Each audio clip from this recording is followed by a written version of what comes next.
Welcome back to Bore Me to Bed, the place where we drift through the quiet corners of history, the small stories, the gentle details, the things nobody stays awake thinking about.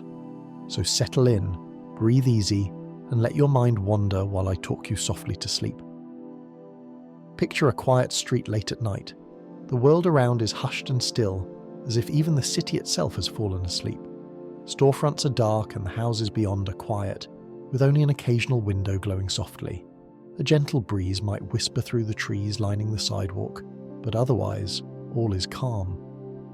At the empty intersection, under the faint halo of a street lamp, a solitary traffic light stands watch. The traffic light changes its colours in a slow, steady rhythm. It cycles from green to yellow to red, then back to green again, over and over, calmly and without hurry. There are no cars on the road at this hour, yet the light continues its vigil dutifully. The green light casts a soft emerald tint on the pavement below. After a while, it shifts to yellow, a subdued golden glow that flickers for a brief moment. Then comes the red, washing the intersection in a warm ruby hue.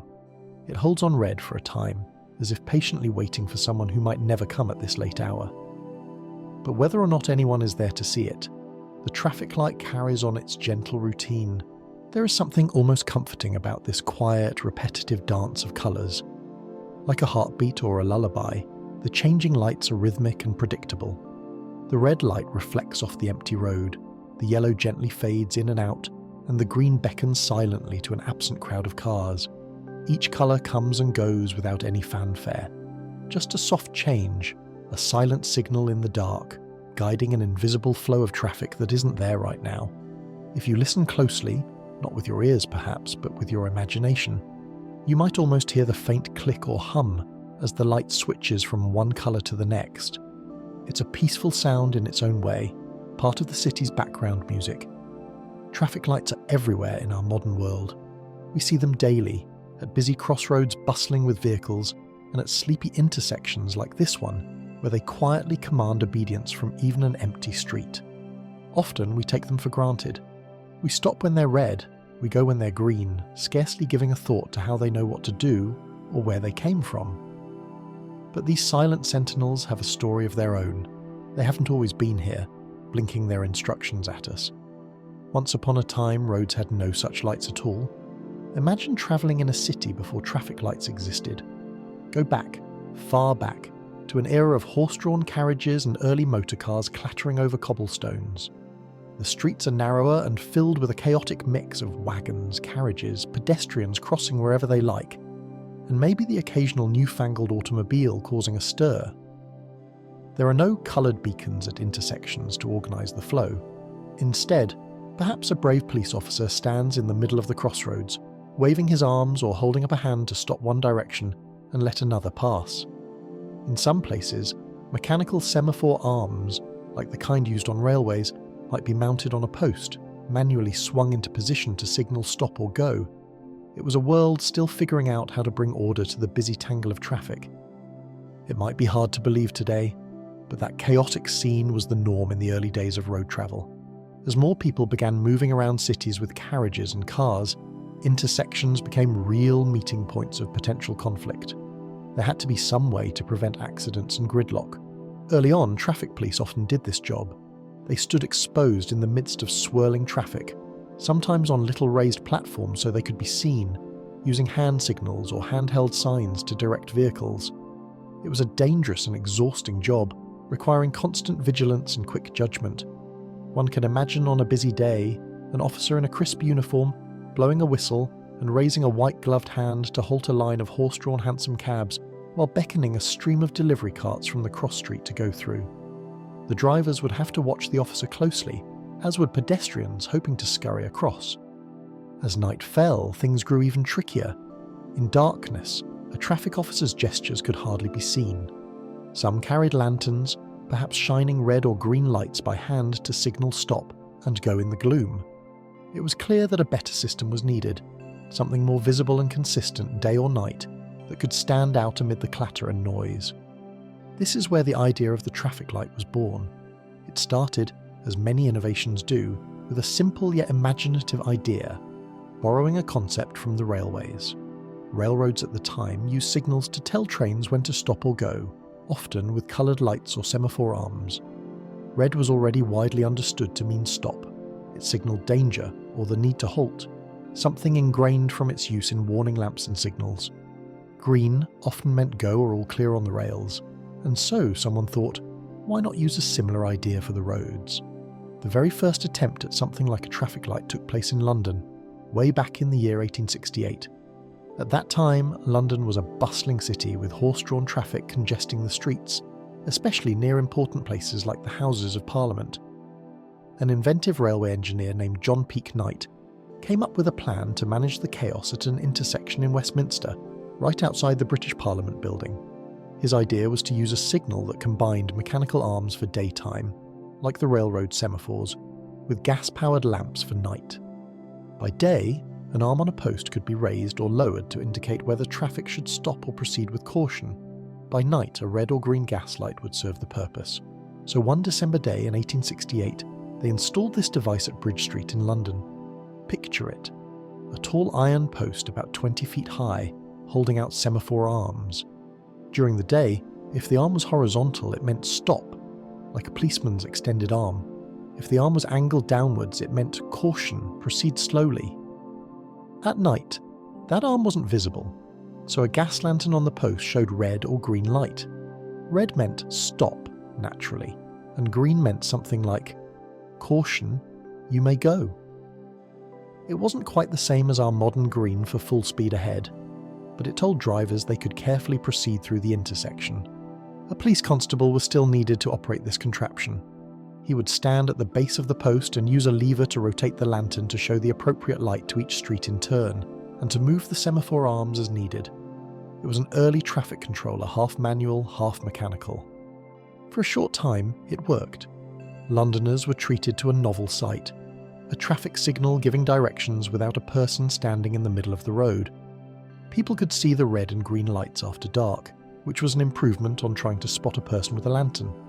It seemed like a glimpse of the future, a way to bring some order to the nighttime traffic near the Houses of Parliament without a human shouting or blowing a whistle in the dark.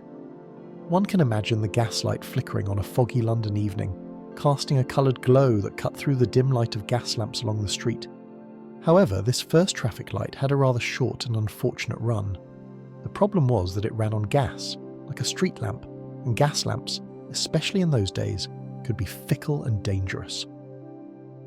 Only a few weeks into its operation, in early January 1869, disaster struck. A gas line feeding the lamp developed a leak, and the lamp exploded. It happened suddenly. One moment the light was shining, and the next there was a burst of flame and a loud bang. The explosion injured the very police officer who was operating the signal. We can imagine the scene, a bright flash, people startled, perhaps rushing to help the poor officer. It was a frightening incident, especially considering it was right outside the Parliament, where the traffic light had been a well-intentioned experiment. After that explosion, the authorities likely grew wary of this new invention. Safety first, after all. The traffic light was removed, and London would not see another attempt at light-based traffic control for many decades. The early experiment had shown both the promise and the risk of trying new technology. For the time being, the task of controlling traffic went back to the hands of the police officers and their time-tested methods of gestures and whistles. So the year 1868 gave us the concept of a traffic light, but it would take a while longer for that concept to truly come to life in a reliable way. For the next several decades, the dream of automated traffic control simmered quietly. The world had seen a hint of it, but technology needed to catch up to make it practical and safe. As the 19th century rolled into the 20th, huge changes were happening in transportation. The motorcar was making its debut and then rapidly gaining popularity. By the 1900s, and especially the 1910s, cities found themselves with more motorcars on the streets, mixing with horse-drawn vehicles and pedestrians.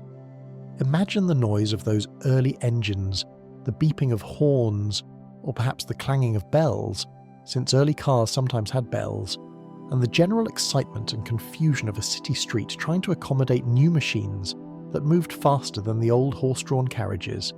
Traffic jams and accidents became more common as these vehicles didn't always adhere to the older, slower pace of city traffic. city officials and inventors around the world started thinking again about how to manage intersections better. The idea of using signals was revisited, this time with the benefit of a new power source that was transforming the world: electricity. Electric lighting was becoming more common in the early 20th century. Electric streetlights were replacing gas lamps. Electricity promised a more stable, controllable source of light for signalling. Before we get to the first electric traffic lights, it's worth noting that in the interim, various makeshift or manual signalling systems popped up in different places. In some American cities, for example, around the 1910s, policemen used manually operated semaphore signals or signs on poles. A police officer might stand at a busy intersection and operate a rotating sign that said stop on one side and go on the other, turning it like a paddle to control cross-traffic. Some of these had lights for night use, often red and green lenses lit by oil or electric lamps, but they weren't automatic. A person had to change them. There were even towers in some cities, tall pedestal-like structures in the middle of intersections, where a police officer could sit or stand up above the traffic. From that perch, he could operate signals or just be more visible to drivers, like a kind of human traffic light controller. If you can picture a small gazebo-like structure in the centre of a crossroads, with windows so the officer could see out in all directions and control switches to change lights or semaphores, that's the idea. It was an era of experimentation, trying to find a way to make controlling traffic easier and more consistent. One interesting example took place in Paris in 1912. There, at a major intersection, the meeting of Rue Montmartre and Boulevard Montmartre, they set up a sort of traffic control tower. A policewoman, yes, notably a woman, which was quite progressive for the time in such a role, operated a rotating four-sided metal box atop a glass showcase. On each side of the metal box was painted a word: stop, in red on one face, and go in white on another. By turning this box, she could show the stop or go message to different directions of traffic. It was still manual, but it used words rather than colours or arms. It's easy to imagine her up there, flipping the sign as needed, the words catching the sunlight or being lit from inside at night, commanding the bustling Parisian traffic to halt or proceed. Drivers and horsemen would look up and read the instructions. It was another creative approach to taming the intersections. However, the true revolution in traffic control came with the introduction of electric traffic lights. We move now to the United States in the 1910s, where the automobile age was exploding. American cities like New York, Detroit and Chicago were growing fast, and more cars meant more potential conflicts on the roads. It is here that the first electric traffic signal system was born. The honour of the first electric traffic light is often given to a system installed in the city of Cleveland, Ohio, in the year 1914. Think of Cleveland in that era, a vibrant industrial city with streetcars, automobiles and horse carts, all jostling for space on the roads. On a busy corner, East 105th Street and Euclid Avenue to be precise, an electric traffic light was erected. This was something new under the sun. The Cleveland traffic light had only two colours at first, red and green, much like the old London experiment, but now powered by electricity rather than gas. There was no yellow light yet. Instead, it used a buzzer to warn drivers that the light was about to change. So it might show green, then emit a buzzing sound as a warning, and then switch to red, or vice versa. The buzzer was likely a loud buzzing horn or bell that could catch drivers' attention in that noisy street environment, saying in effect, "Heads up. The signal is about to change, prepare to stop." This system was based on a design patented by an inventor named James Hogue. His design included the idea that the traffic lights could be coordinated with the needs of emergency vehicles. For instance, if a fire station needed to send out a fire engine, they could override the signals to make sure they had green lights on their route. This was an early example of thinking not just about normal traffic flow, but also about special cases like emergencies. Let's picture that first electric light in Cleveland. It would likely have been a boxy contraption hung on a pole or suspended by wires, with two circular lenses, one red, one green. Inside would be electric lamps shining through coloured glass. When the lamp for the green lens was lit, drivers heading toward that face of the signal would see a green light inviting them to go. When it switched to red, the other lamp lit and the red lens glowed, telling drivers to stop. The buzzer might have been a separate unit, perhaps making a sound right before the change, since there was no yellow lamp to give a visual warning. It was simple, but it was effective. Drivers and pedestrians who had never seen such a thing had to get used to it. One day there were only policemen and maybe hand signs, and the next day this electric sentinel was up there making decisions. It might have seemed a bit uncanny, but people did adapt. Over time, as more of these signals appeared, folks began to trust the light itself as an authority, not just a human officer. After Cleveland's first, electric traffic lights began popping up in other cities. A policeman named Lester Wire in Salt Lake City, Utah, is credited with developing an electric traffic light around the same time, 1912 or so, which was an earlier concept, though Cleveland often gets the fame for the first installed system. In Salt Lake City, by 1917, they even interconnected several intersections with signals controlled from a central manual switch, so a single person could coordinate multiple intersections from one place. The real game changer was adding a third colour, the yellow or amber light. This came about in 1920 in Detroit, Michigan. Detroit was the heart of the booming auto industry, the city of Henry Ford, and its streets were filled with cars. A police officer there named William Potts saw the need to improve the new traffic signals. With only red and green, drivers had no advance warning that a red was coming, aside from maybe a buzzer. If multiple roads had signals, coordinating them could be tricky. Potts borrowed the idea of a yellow caution light from railroad signals, where a yellow, or amber, light had been used to mean slow down, prepare to stop for trains. So in Detroit, the first three-colour traffic light was born. Potts built a light with red, yellow and green, and set it up on a tower at a busy intersection. Now how would this new three-colour signal work? The concept is straightforward to us now, but was novel then. Green still meant go, red still meant stop, and the yellow in between meant the light was about to change. If you saw yellow after green, it was telling you to slow down and stop if you safely could, because red was next. If you saw yellow after a red in some places, though in the United States generally they did not use a yellow after red, they went directly to green. Later other countries would use a yellow with red as a get ready, but let's focus on how it was originally intended. Essentially, that yellow lamp made a huge difference. It gave drivers time to react and it reduced the need for a separate buzzer or bell. Now the warning was visual. Drivers learned quickly: green, go; yellow, caution; red, stop. The idea caught on like wildfire because it made traffic lights more intuitive and safer.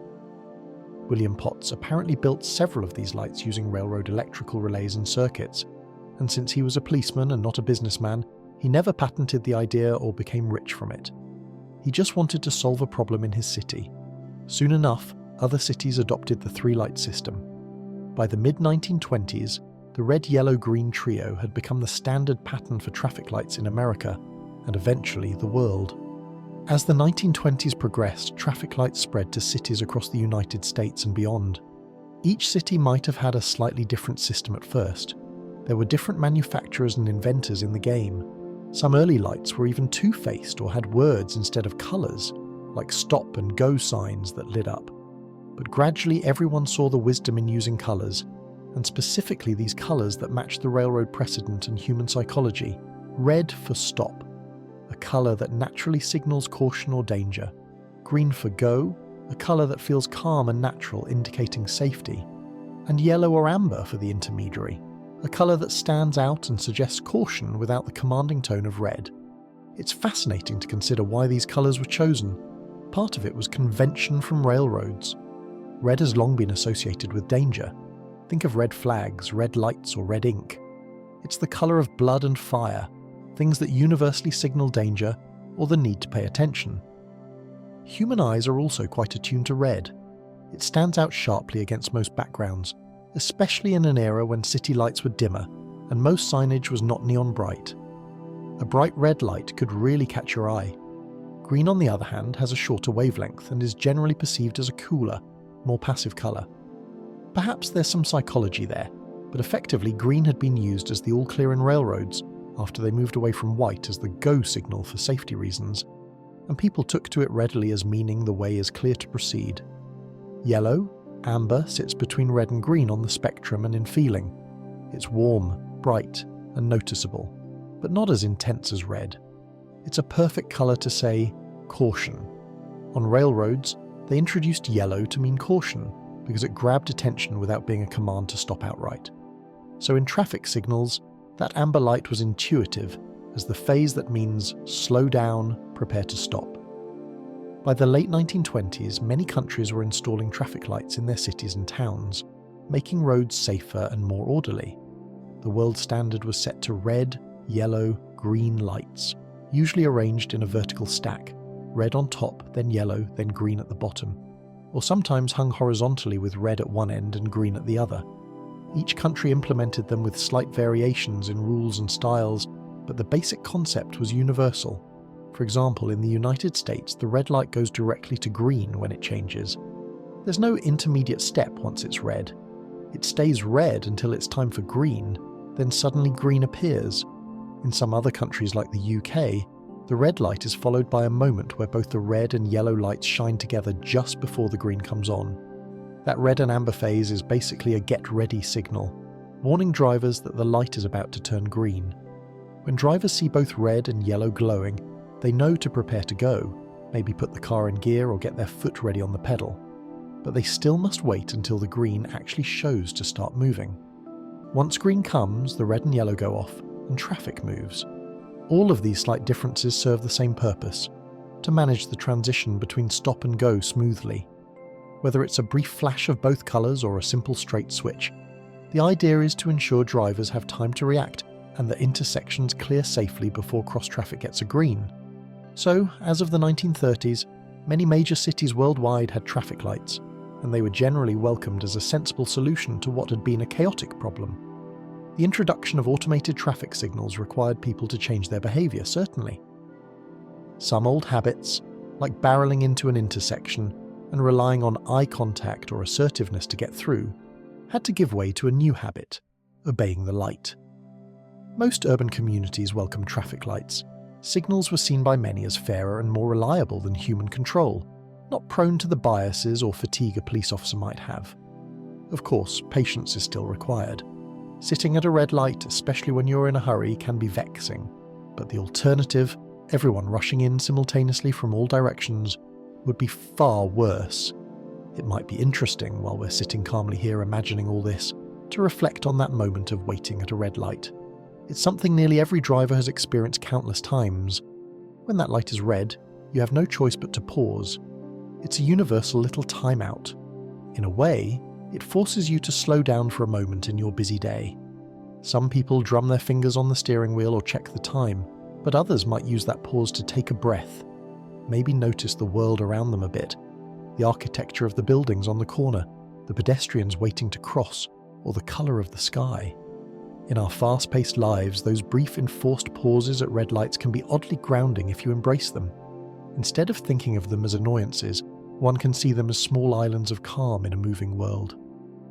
Now let's gently dive into how these traffic lights actually do what they do. How do they know when to change? How are they controlled? It's a mix of simple and sophisticated, and it has evolved over time. In the earliest days of electric traffic lights, many were operated on fixed timers. Inside the control box, usually a metal cabinet at the side of the road, or sometimes built into the base of a traffic light pole, there would be a timing mechanism. In the very old days, this might have been a mechanical device, a motor turning gears or cams that would make electrical contacts open and close at set intervals. Imagine a kind of heavy-duty alarm clock mechanism, or a rotating drum with notches that trigger circuits. For example, the mechanism might be set so that east-west traffic gets a green light for, say, 30 seconds, then it switches and north-south traffic gets green for 30 seconds, then repeat. Over and over, like clockwork. That was fine, and it certainly did the basic job. However, fixed timers have a limitation. They don't respond to actual traffic conditions. If one road is super busy and the other is empty, a fixed timer will still dedicate, say, 30 seconds of green to the empty road, making the busy road wait needlessly. On the flip side, late at night, fixed timers might make a single car wait at a red light for a long time with absolutely no opposing traffic, which can be frustrating and pointless. To address this, traffic engineers introduced detectors and actuators to make lights smarter. This happened as early as the 1920s and 1930s in some places. We already talked about an early example in Sydney where in 1933 they had sensors under the road. But let's explain how these detectors work in a more general way, because they are quietly present in many intersections around the world like hidden little observers. One common type of vehicle detector is the inductive loop. If you ever look carefully at the pavement near a traffic light, you might notice some thin lines or rectangular cuts in the road surface, often right where a car would stop at a red light or sometimes a bit before the intersection. These are the telltale signs of inductive loop sensors. Inside those cut lines, a loop of wire is buried. This wire is connected to the traffic light's control system and forms part of an electrical circuit. When electricity runs through the loop, it generates a magnetic field above it. Now, when a large metal object like a car or truck comes to rest over that loop, the metal disturbs the magnetic field. It's like how a metal detector works. The presence of the vehicle changes the inductance of the loop, hence the name inductive loop. The system senses that change and knows, a vehicle is here waiting. So, with these loops, the traffic light can tell if a car, or motorbike, etc., is at the intersection waiting for the light. When you drive up and stop at a red light and there's nobody else around, it's likely one of these loops that detects your car and communicates to the traffic controller that someone is there needing service, for example, a green light. This is likely what the user of this story was thinking about with regard to Australia. You stop at a light in the middle of the night and the light notices you're there. In many modern systems, including those widely used in Australia, the intersection is outfitted with sensors like these. The moment your car is detected, the controller might not change the light immediately. There are usually some minimal timing requirements for safety and coordination, but it will adjust the timing. For example, if the main road is green indefinitely, but a car pulls up on a side road, the controller will register that and, within a reasonable time, it will break the main road's green cycle and give a green to the side road to let that car through. If no car ever comes on the side road, the main road could stay green the whole time, particularly late at night when it's unnecessary to stop the main road if nobody's waiting on the side. Imagine a lonely car at 2 a.m. approaching a red light. The main road is green, but there's no cross traffic. If this intersection has a smart detector, it sees you and thinks, "All right, time to change because someone is waiting." It might trim down the main road's green phase, since it sees no one is actually there on that main road at the moment, and initiate the change. The light turns yellow on the main road. Even if no one is there, the system still typically gives the proper yellow transition, because you never know if a car is just out of sensor range and coming. Then red comes on the main road, and green appears for the side road where the lone car waits. Our driver sees the green, smiles perhaps at not having to wait too long, and peacefully drives through the intersection. The moment they pass, the sensor might also note that the car left, and if no other car is coming, it might let that side street green time run a shorter course and return the main road to green quickly. Everything about that cycle was dynamic, responding to the real situation. Another type of sensor that you might find, especially in newer installations, is video or radar detection. If you ever notice a small camera or a little radar box mounted on top of a traffic light or on a pole near the intersection, pointing down at the road, that's likely a vehicle detector too. These devices can see the cars. A simple video camera setup can use image processing to detect when a vehicle is present or queued at a light. Radar sensors can bounce signals and detect the presence and sometimes speed of vehicles approaching. They serve the same purpose as loops, often used where cutting into pavement is difficult or where one sensor can cover multiple lanes. Now, traffic lights also manage more than just vehicles. They often coordinate with pedestrian crossings. Picture a busy city street where people need to cross. There might be a button on the traffic light pole that pedestrians can press when they want to cross the road. When you press that button, the classic push-to-walk button, what happens? In a simple sense, that button sends a request to the traffic controller. It's like the pedestrian saying, "Hello, I'd like to cross now, please." The controller will take that request and at the next appropriate point in the cycle, it will give a walk signal for pedestrians, often turning the traffic light red for cars in that direction at the same time to allow a safe crossing interval. Pedestrians sometimes are a bit impatient. There's a little habit many have, pressing the button multiple times, as if that will make the light change faster. In reality, pressing it more than once usually does nothing extra. The system heard you the first time. but there's something oddly satisfying about clicking it again just in case. Or perhaps it gives a sense of doing something while waiting. In some cities, the pedestrian push buttons are occasionally non-functional or automatic, especially if the lights are on a fixed cycle that already includes pedestrian phases regularly. People call these placebo buttons. The pedestrians press, and eventually the light changes at its preset time, and they feel like they made it happen, whether or not their press really did anything. Many modern pedestrian crossing signals also have auditory cues for those who are visually impaired. If you stand at a crosswalk in a big city, you might hear a rapid ticking sound or a chirping noise when the pedestrian light is green, the walk signal. For example, in some parts of Australia, the pedestrian lights make a distinct fast tick-tick-tick sound when it's time to walk, and a slower, intermittent top-top sound when it's not time to walk. This auditory signal, along with sometimes a vibrating push-button panel, helps blind or low-vision pedestrians know when the light has changed in their favour. Alright, back to vehicles. Let's talk a bit about how traffic lights are coordinated, especially on a larger scale. If you drive along a main road in a city with many successive traffic lights, you might notice that if you drive at a steady, reasonable speed, you often catch a series of green lights in a row. This is not usually by accident, it's often by design. Traffic engineers coordinate lights along major corridors, setting the timing such that a platoon of cars moving at a certain speed will get mostly greens. This concept is popularly known as the green wave. If you hit one green and you're going the right speed, often around the speed limit, you might just keep hitting green after green, flowing along without stopping. It's a wonderfully satisfying feeling as a driver, almost like all the lights are giving you a personal escort through the city. Green waves are achieved by offsetting the start of green at successive intersections, based on the distance and typical travel time between them. It's like dominoes of green, one after the other. Setting this up requires careful calculation and sometimes computer assistance, especially if traffic volumes and speeds vary by time of day. Modern traffic systems often have different timing plans for different times of day, rush hour versus midday versus late night, or even better, they adapt on the fly. This brings us to computerized control.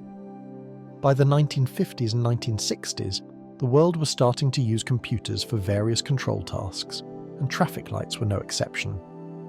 Early computers, big and bulky by today's standards, were used to manage entire networks of signals in city centers. In 1952, for example, the city of Denver, Colorado, implemented a system where a central computer, a room-sized thing back then, controlled 120 traffic signals. This computer took input from sensors, pressure pads on the roads, which were early versions of detectors, and adjusted the lights to optimize flow in real time. It was like giving the city a single brain for its traffic signals. The computer would notice if traffic was backing up on one street and could extend the green time there a bit to help flush out the queue, or it could detect if one approach was empty and shorten that phase to reduce waiting on the other side. Toronto, Canada, in 1967 was one of the first to use a more advanced computer system, which managed many intersections and adjusted based on vehicle detection, maintaining communication via telephone lines, and from there, it only got more sophisticated. By the 1970s and 1980s, many big cities had centralized traffic control centers with computers that could monitor traffic flows via sensors and CCTV cameras and adjust patterns. Operators could also intervene manually if needed, such as to clear traffic for a special event or respond to a big accident by retiming signals to divert vehicles. Meanwhile, in places like Australia, their early embrace of actuated signals evolved into very advanced adaptive systems. An Australian system known as SCATS, Sydney Coordinated Adaptive Traffic System, became one of the world's leading methods for real-time traffic control and was exported to many other countries. SCATS and similar systems like SCOOT developed in the UK let traffic lights continually think about how best to serve the current demand. They measure how many cars are waiting or passing through each intersection, and then make small adjustments to the timing of red-green phases on a cycle-by-cycle basis to keep traffic moving as smoothly as possible. It's like a dynamic self-tuning system. The timing plans can stretch or shrink by a few seconds here or there, adaptively, to match the ebb and flow of cars. When you are driving, you might not notice these subtle changes consciously, but you might notice that some days a particular light seems to stay green a bit longer than usual if there's a lot of traffic, or it turns red faster when there are few cars. That's the adaptive system quietly at work, making decisions every minute to optimize the experience, or at least make it less painful than it otherwise would be. It's impressive how far the technology has come, yet, to the person waiting at a red light, it's all behind the scenes. All they see is red, yellow, green, and the hope that the red won't last too long. Let's not forget about the lights themselves, the physical lamps at the intersection. Early electric traffic lights used incandescent bulbs, basically not much different from household light bulbs, just more powerful and built to withstand vibration and weather. They shone through coloured glass lenses. Incandescent bulbs produce a warm light, and for traffic signals, they needed coloured glass or filters to create the red, yellow, and green hues. They worked well enough, but they had drawbacks. The bulbs would burn out periodically, the filaments eventually break. Cities had crews of technicians who had to routinely check and replace bulbs to ensure signals didn't go dark. Usually signals were designed with some redundancy, like having multiple bulbs or multiple aspects for each colour, so that if one bulb went out, drivers would still see a light, perhaps not as bright but visible.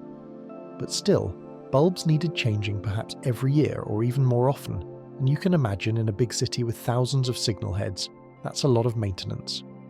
Another problem with incandescent lights was visibility under bright sunlight. If the sun was low in the sky and shining directly toward a signal, the coloured lens could appear lit even when it wasn't, just from the sun's glare. There were cases where drivers ran red lights because they thought the light was green when actually it was just the sun making it look that way. To mitigate that, visors, the little hood shades over each light, were added to help shield the lens from sun, and lenses were often textured or made with Fresnel patterns to make the light indication clearer and reduce reflection. As technology advanced, new kinds of lamps were introduced. There were experiments with neon or other gas-discharge lamps in the mid-20th century that could glow in specific colours without needing a coloured lens. For example, low-pressure sodium lamps that glow a distinct yellow were used in some places for the yellow light, and early fluorescent or mercury lamps for greenish tones. But the real leap came with LED, light-emitting diode technology, towards the end of the 20th century. LED traffic lights started to appear in the 1990s and became common in the 2000s. Instead of one big bulb, these new lights use an array of many small LEDs, tiny electronic chips that emit light when current passes through. If you've ever looked closely at a newer traffic light, you might notice it's not a single uniform disk of light, but dozens of pinpoint dots of light. LEDs have so many advantages. They last for years and years, often many years before enough of them degrade to warrant replacement. They consume far less electricity, saving energy and cost, and they are very bright and visible even in daylight, with less sun glare issues because they can be designed to be highly directional. Also, if one LED fails, all the others in the array still work, so the signal still appears lit, just maybe slightly dimmer. There's no sudden burnout of the whole indication like with a bulb. As LEDs took over, the maintenance routines changed. Crews no longer had to swap bulbs every few months. Instead, an LED module might last a decade. It was a quiet revolution.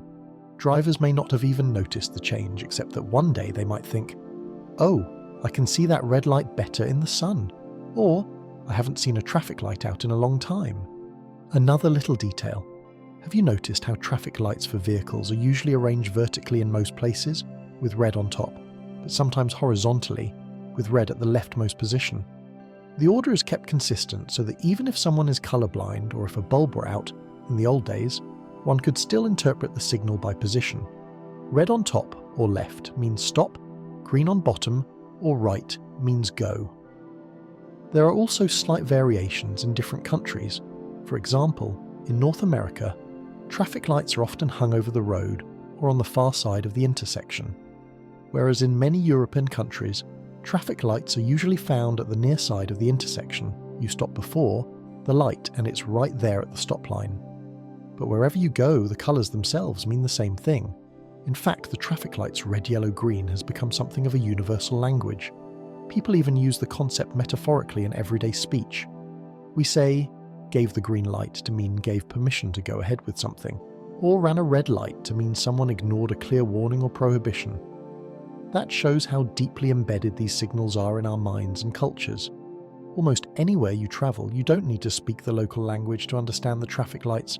It's comforting in a way, a little piece of order that transcends borders.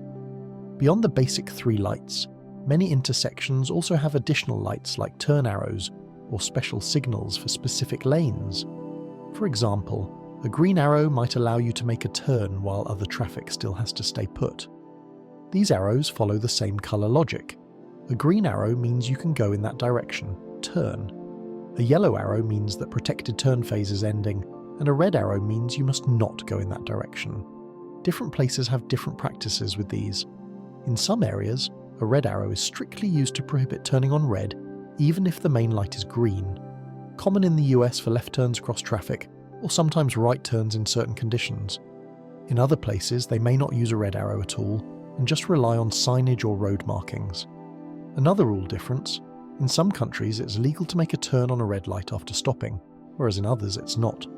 For instance, in the United States, drivers are generally allowed to turn right on a red light after coming to a complete stop, as long as they check that the way is clear and there isn't a sign prohibiting it. It's treated like a stop sign, essentially. This helps save time and clear minor movements without waiting for a full green cycle.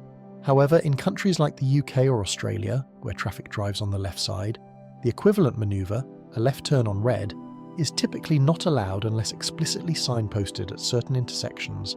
In those places, if you're facing a red, you wait until it turns green no matter what, aside from those rare special exceptions.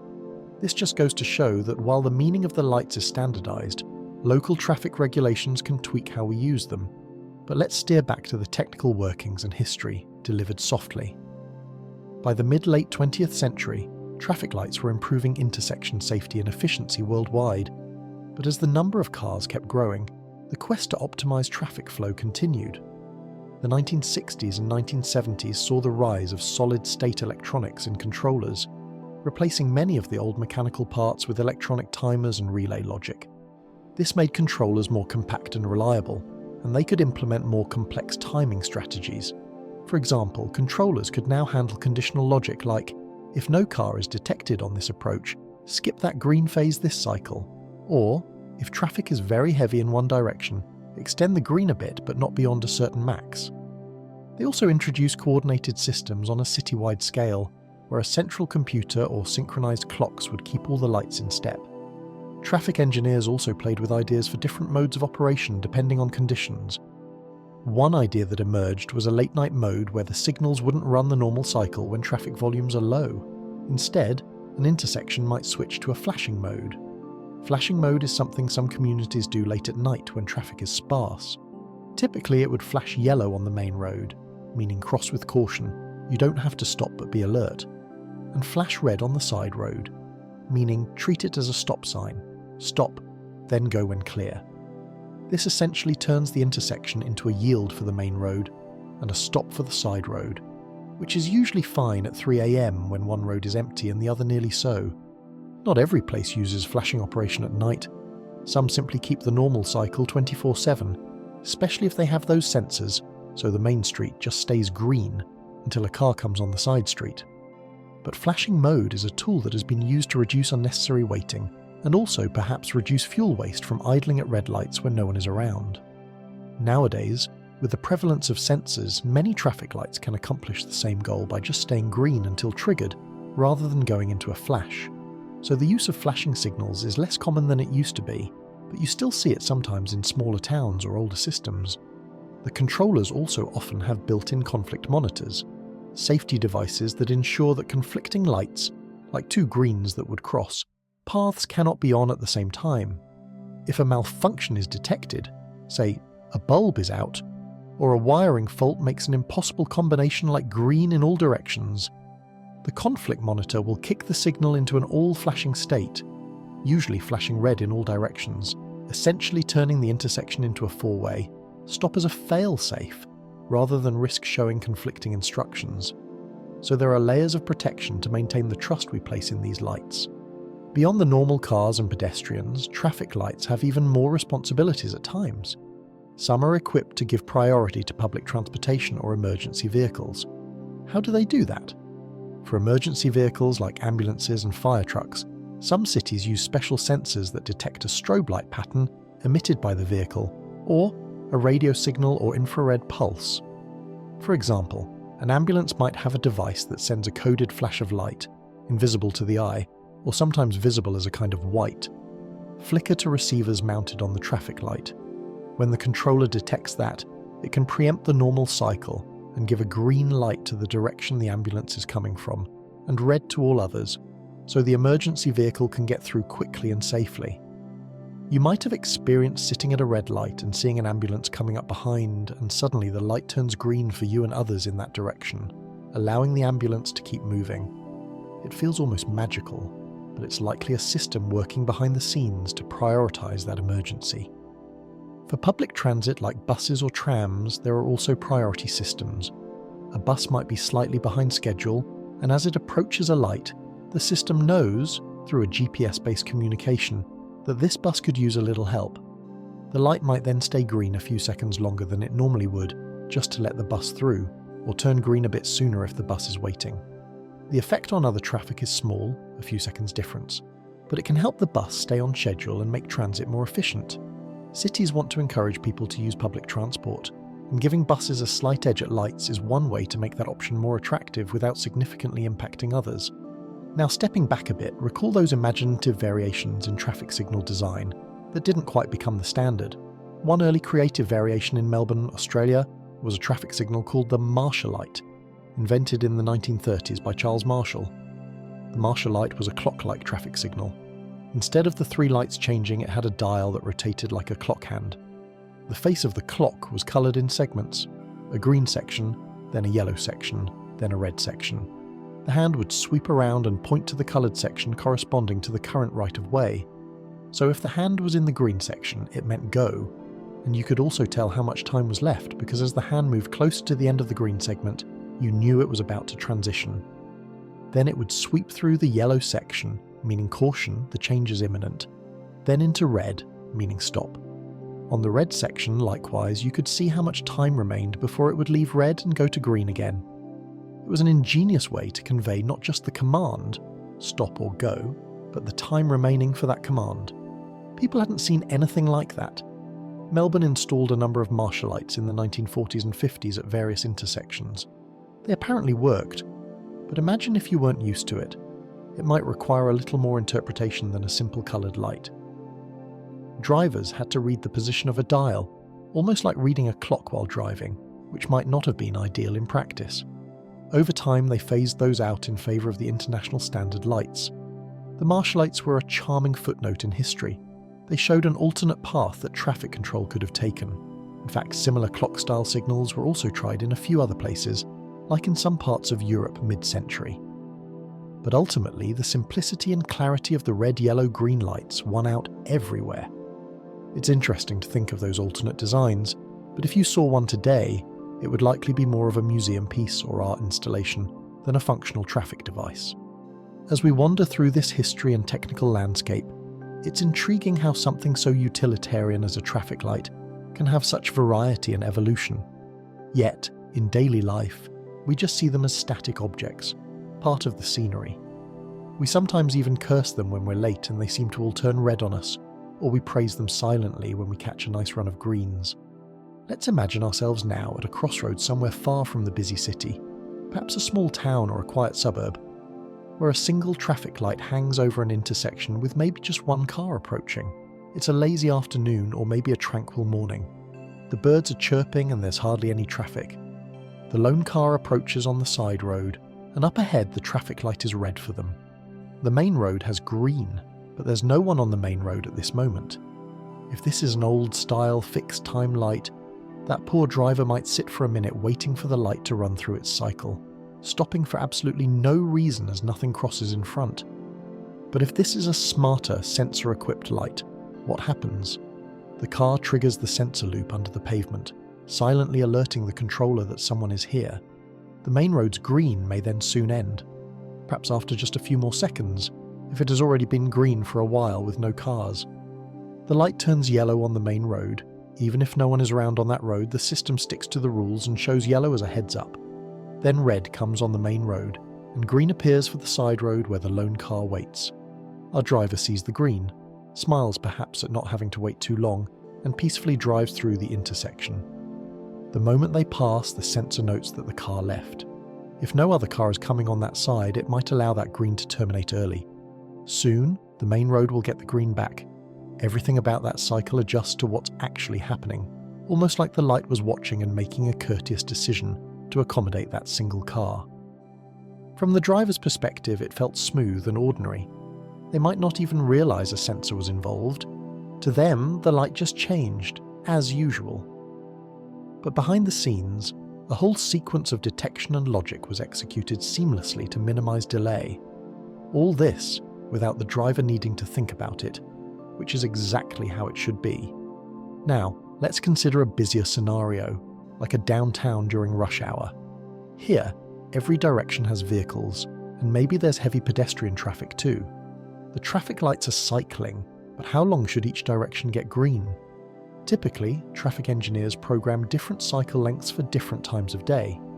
In the morning rush, the overall cycle, the time it takes to serve all directions once, might be longer, say 120 seconds or more to handle the volumes. Maybe the main avenue gets a green for 60 of those seconds, the cross street for 30 seconds, and the remaining time covers the yellow intervals and perhaps pedestrian crossing time. In the middle of the night, the cycle might be much shorter, or as we mentioned, if it's actuated, it might not cycle at all until a car is detected. If it's an actuated system, even during rush hour it will use detectors to be efficient. Say the main street is given up to 60 seconds of green, but it has a detector monitoring the tail end of traffic. If, miraculously, the main street clears out in 40 seconds, perhaps that was just a momentary lull or an off-peak, the system can gap out and end the green early rather than burn the remaining 20 seconds on empty road. Conversely, if the main street is still full of cars at 60 seconds, it will likely max out and change, because we don't want to starve the side street completely. But maybe at the next cycle, if Main Street is still very congested, there are strategies like giving it a bit more green each time, up to some limit, or coordinating adjacent lights to help flush continuous traffic. During such busy times, a well-tuned traffic signal system is like a maestro conducting an orchestra of vehicles. It finds a rhythm. Perhaps a wave of cars goes through one way while another bunch waits, then it switches and that bunch goes while another waits. If you could watch it from above, you'd see a kind of pulsating pattern, cars bunching and then releasing through intersections in waves. When it works well, traffic flows and everyone gets to move a bit. When it doesn't, you get gridlock. So it's quite a balancing act. Sometimes, even with good timing, sheer volume overwhelms capacity and you'll have jams. But without traffic lights, those jams could be far worse or more dangerous with chaotic merging. So we rely on these signals to impose order, and they do a remarkable job considering the complexity of real traffic. Now and then, however, you might find yourself at an intersection where something seems off. Maybe the detector didn't register your motorcycle because there's not enough metal to trigger it, so you sit and sit. Or perhaps a power outage has knocked the lights dark. In the case of the former, often cities will adjust sensitivity or add special detectors for bikes. Some have markings on the pavement indicating where a bicycle should stop to be detected, or new camera systems that detect bikes. In the case of a power outage, many signals have battery backups these days to keep them running for at least a while. If they do go dark, drivers are generally supposed to treat it as an all-way stop. It can be awkward though, and police often come to direct traffic if it's a busy spot without working lights. We've come to trust these lights so much that when they're not functioning, it feels like chaos could break out, and occasionally you'll see someone misjudge a light, running a red either deliberately or by mistake, or starting too soon on a green. Those situations remind us why the rules exist, and why following them and having a bit of patience is important. Let's shift perspective for a moment and personify the traffic light. Suppose that lonely traffic light at the start of our story had thoughts and feelings. All night it stands there, dutifully cycling through its colours even when no one is around. Maybe it takes pride in its job, keeping order on the road. If it had eyes, it would see far down the road in each direction, scanning for a late-night traveller. If it had ears, maybe it would enjoy the silence of the sleeping city. broken only occasionally by the sound of a distant engine or the wind.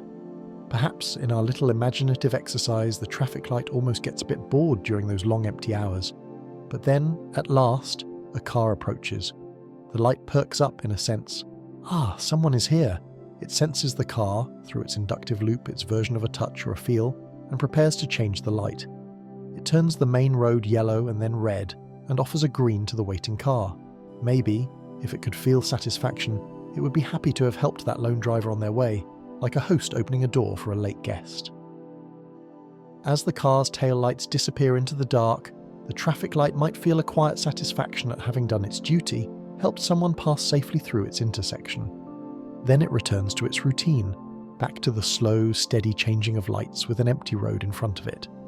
Perhaps it hums softly in its own mechanical way, keeping itself company until the next traveller comes along. Of course, traffic lights are not alive. They don't truly think or feel, but it's a gentle, whimsical thought, isn't it?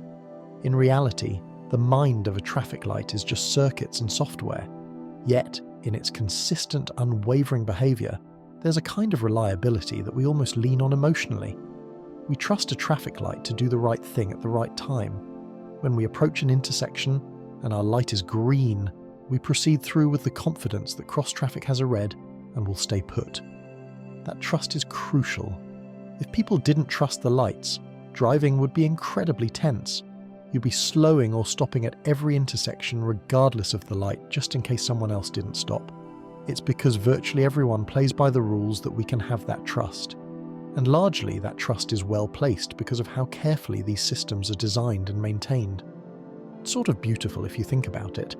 Thousands of people, all strangers to one another, cooperate simply by obeying these coloured lights. The traffic light is like an impartial referee that everyone accepts. Red means absolutely everyone, from the richest CEO in a luxury car to the young student on a scooter, has to stop and wait their turn. Green gives everyone the same right to go. In that sense, traffic lights are great equalizers. Sometimes the sensor tech can have hiccups. For instance, motorcycles or bicycles, being smaller and having less metal, sometimes don't trigger older inductive loops. A lone biker might find themselves marooned at a red light that won't turn because the loop thinks no one's there. Some regions have laws addressing this, allowing a motorcycle to proceed if a light clearly isn't changing for them after a full cycle. But it's a delicate point. Safety and law carefully balanced. Newer technology tries to mitigate this by having more sensitive loops or alternative detection methods for bikes, like special bike-specific sensors, or by placing the loops strategically and marking them so two-wheeled riders know where to stop to get detected. It's also interesting to note that even as vehicles themselves become smarter, with navigation systems, adaptive cruise control, self-driving, prototypes, etc., traffic lights are adapting to interact with them. There are pilot projects where cars can talk to traffic lights, receiving data on the current signal phase and time remaining. Some luxury cars already have features that can show you, on certain enabled roads, how many seconds until the light turns green by communicating with the city's traffic system. In the future, cars might routinely communicate with signals to optimize timing further, perhaps even requesting greens or coordinating with other cars in a way that could make intersections incredibly efficient. People have imagined a future where, if every car were autonomous and networked, we might not even need the lights. The cars could simply weave through each other at intersections by negotiating timing slots, much like some sci-fi ballet of vehicles. But until that day, the humble traffic light will continue to be our guardian at intersections. We started with the image of an empty intersection at night, the traffic light cycling alone in the darkness. We've travelled through time to gaslit lamps, to the introduction of electricity and the addition of the yellow light. We saw how quickly these signals became an essential part of city life. We explored how different countries integrated these lights into their own traffic cultures, with little tweaks here and there, yet keeping the universal meaning. We also noted the evolution of the technology behind the scenes, from mechanical timers to smart sensors and centralized computers, making these lights more efficient and responsive. Through all this, one thing remains beautifully consistent. The core purpose of the traffic light is to keep us safe and take turns. It's a simple idea at heart, executed with just 3 colours. But that simplicity masks a lot of ingenuity and effort that goes into making it work smoothly day and night, year after year. Now, as our gentle journey through the world of traffic lights comes to a close, let's drift back to that quiet intersection where we began. Perhaps now it is just before dawn. The skies are deep blue on the verge of sunrise. The streets are still mostly empty, though in the distance the city is slowly stirring to life. The traffic light continues its slow dance of colours, tirelessly serving even if very few are watching at this hour. In the faint early light, the red glow of the traffic light reflects off the dew on the pavement. A bird on a telephone wire nearby might be eyeing that blinking light curiously, as birds sometimes do. The cycle changes to green just as a lone milk delivery truck comes along, and the truck hardly needs to slow down. It sails under the green light, the driver perhaps sipping a morning coffee and appreciating the smooth ride through an empty intersection. The city's day is about to begin, and the pace will pick up, but in this moment, everything is calm and orderly. The traffic light stands like a humble guardian, making sure that whenever conflicting paths meet, they do so gracefully and safely. It doesn't seek thanks or recognition. It's easy to forget it's even there. But it's one of those inventions that quietly improves our daily lives. We often fall asleep to thoughts of obviously soothing things, the sound of waves, or a gentle rain, or a soft breeze. But even something as mundane as a traffic light can have its own kind of gentle rhythm and reassurance. Red, yellow, green, over and over like a heartbeat, like breathing in and out. It's the city's own lullaby of order. As you close your eyes now, think of that soft changing glow on the pavement, the steady click inside the controller, the knowledge that out there, in the night, these little sentinels are at work making the world just a bit safer. Imagine the glow of a distant traffic light filtering through your curtains. Maybe you've seen that when you stayed in a city apartment, changing from red to green to red again, casting faint coloured shadows. There's a tranquility in that, a predictable, never-ending pattern. And with that thought, you can let your mind drift off, knowing that while you sleep, the traffic lights will mind the roads, and when you wake, they'll be there to guide you on your way. They'll be changing colours, quietly doing their duty, like they have for over 100 years, and likely will for many more to come. Now the streets begin to faintly hum as morning truly arrives, but in our imagination, we can linger a little longer in the calm. The traffic light changes to red one more time, and everything comes to a gentle stop. In that pause, take a deep breath. All is well. You are safe. The world outside is following its familiar patterns, and you can rest, lulled by the dreamy, steady, ever-faithful dance of the traffic lights. Sweet dreams.